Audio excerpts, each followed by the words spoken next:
Kejaksaan Negeri Kejari, Kota Tangerang, Banten, telah menerima surat pemberitahuan dimulainya penyidikan (SPDP) atas kasus seorang perempuan yang sedang hamil bakar bengkel yang terjadi di Cibodas, Kota Tangerang.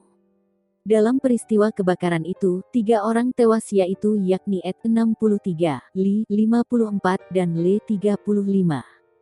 Kepolisian sebelumnya telah menangkap perempuan itu yang diketahui sebagai dokter berinisial Ma 30 pada tanggal 10 Agustus tahun 2021.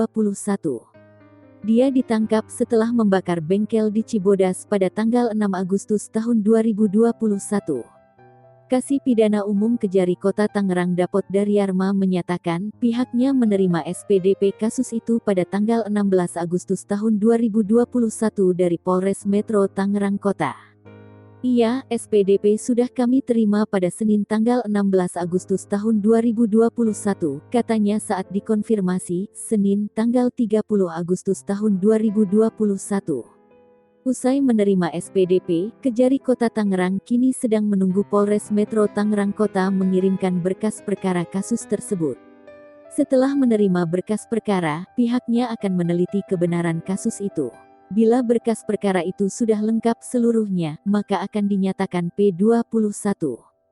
Tapi kalau belum lengkap, kami kembalikan ke Polres Metro Tangerang Kota, ucap Dapot.